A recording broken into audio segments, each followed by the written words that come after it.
Kathmandu, the capital and the biggest city in Nepal. At the National Team Training Centre, all is busy. The country's best players are training out of season, under the charge of Japanese head coach Koji Gyotoku, adapting to life in Nepal after arriving in March. In Japan, there are lots of rules that are obeyed, but in Nepal, there are no rules. Or there are rules, but they aren't obeyed. That's the biggest problem in life and in football here. But there are no insurmountable problems here. Nothing really surprises me. I have experienced all sorts of hardships, so I have no particular problems here. Nepal's new sporting director also made the move from Japan. When I first arrived here, I was so surprised. Cows walking the street, and suddenly monkeys walking in front of the car. I was always being surprised. But I've recently got used to the Nepalese way of life. And now I can live without any worries. The Japanese duo arrived in a country still attempting to recover from the effects of a huge earthquake in April 2015. When you go into the old town, there are still many broken things everywhere, and that saddens me. I hope these areas get rebuilt soon. It concerns me that the national stadium is in disrepair and can't be used. Once it is repaired, we can play international matches again in this country.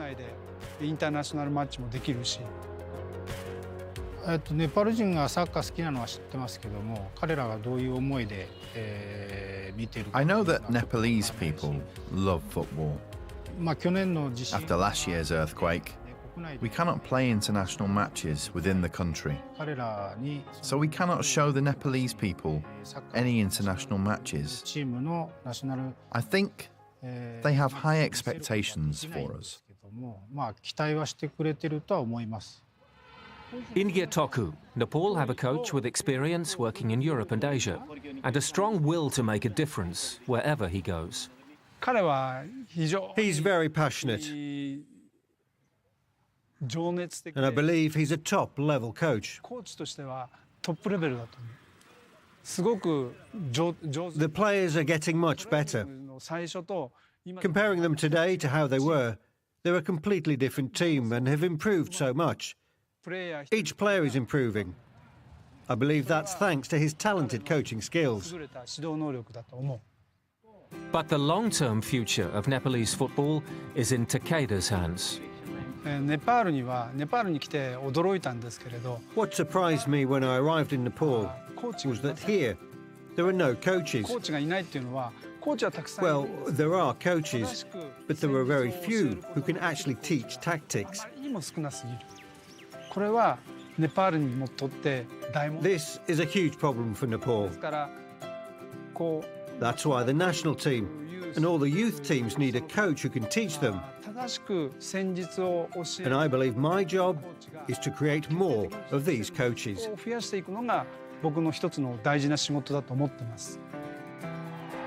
Nepal were knocked out by neighbours India in the first round of World Cup qualifiers last year. And it's in this tournament that their real progress will be judged. We lost in the first game of the World Cup qualifiers, but we still want to get through to the second round. That is the dream. I've got experience of playing in South Asian leagues, so I know that as long as we train hard, we can become the best in South Asia. There is a plan in place, and Gyotoku and Takeda have the drive and determination to make it work. I would like to bring the best within me to the Nepalese people. That's the only thing.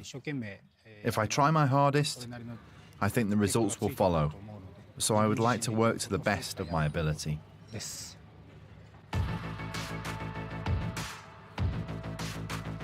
The way he wants us to train is slightly different. It's not so much the physical side of things, it's more tactical. He wants us to work with the ball and to improve our touch and technique. Also, he teaches us how to pass and move. This is the main focus. Nawayuk Shrestha is Nepal's rising star. For him, there is no greater honour than wearing his national team shirt. When you play for your country and win, it's a much bigger deal than when you play for your club. It's something within you. To put on that Nepalese shirt with the Nepal flag on it is unbelievable. For me, the best moment is when the national anthem plays, before the match starts. At that moment, I get some sort of internal strength. That's how I feel. Now Shrestha is seen as something of a local hero. People show me respect now and know my name.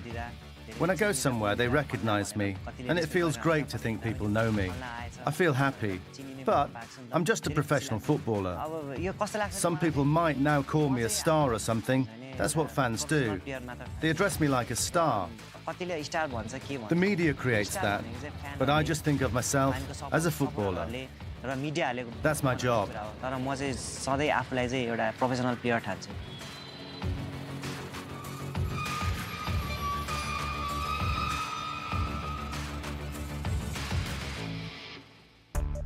In women's football in Nepal, there's one player who stands out from the crowd. Hello, I'm Lama, captain of Nepal's women's team. I have 37 international caps and I've scored 35 goals. Small in stature, but a big hitter. Lama is Nepal's female football star. Employed by the Nepalese Armed Police Force, Lama also represents the APF women's team. Football has given her the chance to fulfill her dreams.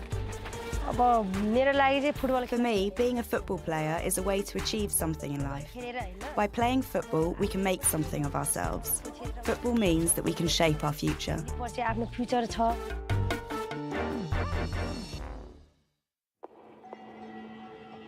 At a Kathmandu school, children gather for a special screening of a documentary movie called Sunakali. The subject is football and a group of girls from Mugu, Nepal's poor remote mountain region. The film's director was Bodraj Bhatt. I was there in Mugu for the photographic purpose.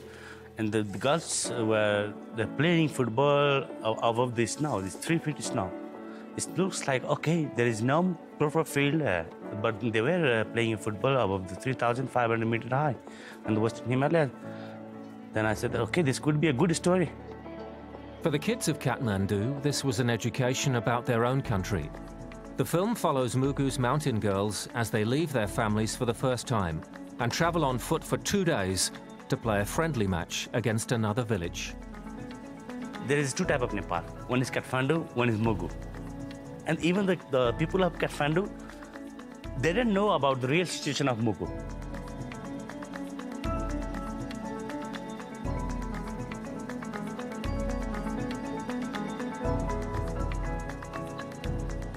I want to see the reaction about what they could feel about Sunakali. Maybe they could understand, or maybe they could also learn, or they could get the message from the Sunakali. The Mugu girls are beaten on penalties in the friendly, experiencing defeat on a football pitch for the first time. But the big competition is still to come. A 14-team tournament in the far-off town of Kailali. This is a story about a different story where the girls are playing football, but they are fighting against the parents. But there's no ground, even though they are walking from one place to another place, 3 days walking and sleeping inside the jungle, and just to playing the football, just to play the 90-minute football. So this is a story about a different type of other World Cup. They got opportunity through the football that they never seen a boss, they never seen any development, but they never be outside of the village. After that, they got a chance to see the world and to see the different world development. They have a first time, they have a plane, and everything is first time for their life. In Kailali, the Mugu team are unstoppable, beating teams from across Nepal. And a hero emerges, the scorer of 6 goals, 14-year-old Sunakali, whose name means golden girl. I want to show to the world that this is also football, where there is no money, no any facility, no any opportunity, but they have still the passion to play football. These girls are fighting against the parents just to play football. Back home, the girls are paraded through Mugu as heroes. Sunakali is dubbed the Messi of the Himalayas. And crucially, attitudes are changed. So often victims of discrimination, the girls are accepted as equals. Can football change the society? Yes, it can be. Look, the Sunakali. You can see that everything is changing in their life. The whole perception about the society, perception about the parents, and it's not only the earning the money, but it's also the changing the society perception, and also giving the opportunity. An incredible story, underlined by the reaction of the audience in Kathmandu. This is really become so happy that all the people stand up and making a 1 minute clapping, and I feel so happy that okay, finally the Sunakali become a real Sunakali for them. I love the movie, like how she played football. We need to bring up those girls to show that there are hidden talents in the remote areas. So they should get a chance to play football in front of everyone to show their hidden talent. I love football. Football is my best friend.